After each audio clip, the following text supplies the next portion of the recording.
Hey, I'm Drew Sullivan from the University of South Carolina Athletic Training Program, and today I'm going to show you how to perform heart auscultations on your patient.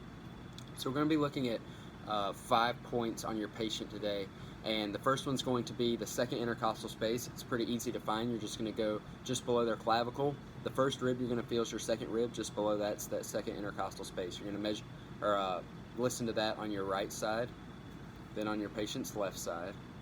Then you're going to move down one rib. That'll be your third intercostal space, also known as Erb's point. Down one more will be the fourth intercostal space. This is where you can listen to the tricuspid valve. Then you're going to want to move laterally towards the axillary border, which is going to be where you can listen to your bicuspid or mitral valve. What you're listening for really is just going to be that lub-dub sound, that natural sound. If you hear anything else, often it'll sound like a whooshing or kind of like a wind sound. That's often indicative of a heart murmur, and you want to get that looked at and cleared by a physician. But mostly we're just listening for that normal heart sound. You want to make sure that your stethoscope's set up right, that you've got your earpieces pointed in towards your nose. We've got another video on that.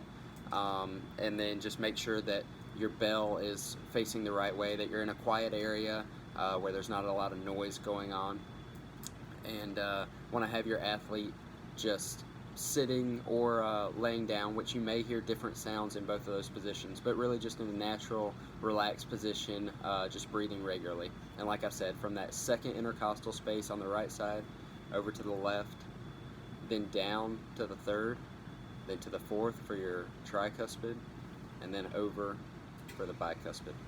And that's about it.